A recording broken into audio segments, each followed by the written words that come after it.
When they banned Trump from social media, for me, that was a wow moment. Yeah. Yeah. I mean, not to mention when they took Trump's tweets down on January 6th, like Trump tweets, go home, be peaceful, respect law enforcement. We don't want to cause any trouble. And then they fucking take down that tweet. And then they accuse him of inciting this riot. I didn't even know they took that tweet down. Yeah. He tweeted 2 times that day. He made a video on January 6th. This is, the January 6th riots, like the insurrection. On that day when it was happening, Trump tweeted a text tweet that essentially said, please, everyone, go home and disperse. Wow. Respect law enforcement. We don't want anyone to get hurt. I didn't know they pulled it down. That tweet got deleted almost immediately, but you can find it if you just search for it on Twitter. And he posted a fucking video where he spoke to camera and said, listen, like, love your support, love that you're here, but listen, we don't want to, like, I forget what he said, but he made 2 full fucking, like, a full video asking everyone to go down. Both got taken down. And then they blamed him for January 6th as though he incited it. And they just acted like it was the biggest thing ever. I never took it seriously. After all the Floyd riots, it was like, I thought it was kind of funny. I'm not going to lie. Insurrection. Yeah. And all these right-wing guys are going along with it, being like, oh, this is one of the worst things I've seen. It's like bullshit. It was a, it was one of the worst things in the sense that they won that information operation game, at least for, 3 or 4 years. What they did to people, man. That was the largest FBI investigation of all time. There was guys serving like 30 years. Yeah. I can't remember his name, but he had a guy on there. God, I wish I think his name. He I was doing think like a they're all out 30-year now. sentence. They're all out now. But I had a guy on a podcast right after he got out. He was serving like 20-something years. How insane is that? Or like taking a tour he wasn't even there. God, what was his the name? fucking Capitol. He wasn't even there. Oh, he wasn't even there. Damn, I wish I don't know why I can't remember his name, but it was like just insane. Yeah. Yeah. It's I didn't know a lot about it at the time, but I've since met people that were involved in it, met some of the organizers, and it's just like such a crazy fucking story. I was flying through DC that day back from Morocco, and I almost got off. Thank God I didn't. I could have walked into the Capitol building and been like in jail for a couple years. Exactly. Yeah. Thank God you didn't, because it was clearly a setup, clearly a false flag. And when you start to learn, that's why I like my job. That's why I like what we do. Because once you start to learn independently on one topic, you start to get just the eye for like the pattern. You start to notice it there and there and there. And pretty soon the next one pops out. And like, for example, this shooting that happened of 2 Israeli diplomats out front of that embassy. I don't know what happened yet, but I do know that I have questions because, and like, let's be clear, tragedy, anytime that anyone gets killed, not about it. Especially when it's like senseless murder of someone. But I have questions because this happened in front of a museum, like a building in a Jewish museum. Yeah, right. In one of the biggest, most surveilled cities in America, right? Where there are cameras fucking everywhere, right? And it happened outside that building. We do not have videos of the shooting yet. Right? No videos. I haven't even seen photos of dead bodies. I haven't seen any evidence that actually very calmly getting arrested. Yeah, I haven't seen any evidence that there were dead bodies personally. I haven't seen any evidence. Like I've seen a few witness testimonies of like, yeah, he walks into the museum and is like looking really shaken and asks for water and then turns himself in, gets arrested very calmly, but he makes sure to look at the camera and say, free Palestine or free Palestine, whatever he did. He did the exact chant.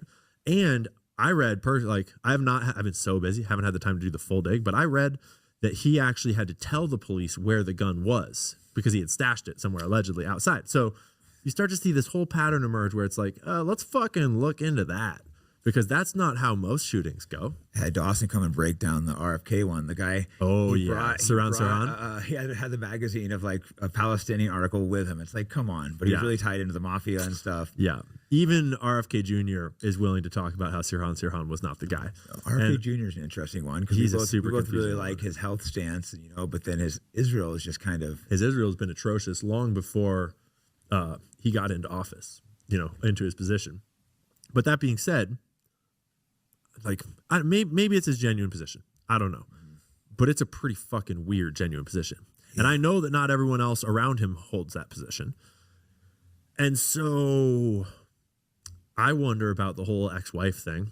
Like I wonder about way back in the day. The ex-wife thing is really weird. And like there was the whole I got a lot of shit for the more recent blackmail scandal thing. I'm still glad I did it because like so many people in Maha contacted me after the kind of like blackmail hubbub came up because a lot of people were thinking it and just didn't want to damage. Something with him sleeping with women or something, which not near as dark as the other one. If it's, there were I've not heard anyone allege that there are kids involved, but I'm not about to talk about what I have heard rumored because there are other things than kids that are super dark that you don't want to. I think everyone kind of knows he's a sex addict, but it must exactly. Be who cares? It must be Must be much darker. There are other things that could ruin your political career, could ruin your family, could ruin people's relationships with you. There are other ways to control a man, and no one really has any evidence that anything's for sure. But a lot of people in Maha had a lot of questions, concerns, suspicions. I mean, even Nicole Shanahan has come out now and been like, Bobby, what the fuck is this? On Twitter a week ago. This is pretty dark stuff. Yeah. And so it's That's like, stuff. I don't think I want to get into that, but there's some weird stuff there. Yeah. It's just like the control situations around each politician is individual and unique. And it's always like, I think people think of blackmail as either Jeffrey Epstein level, like kid videos or nothing. And that's not the case at all. Yeah. There must be like something it's between. very complex. I mean, it can be as simple as just like you kind of help someone rise up through Wall Street and you kind of played it loose, right? And you'd rather not have it come out that you kind of were like, loose with the law in your old career.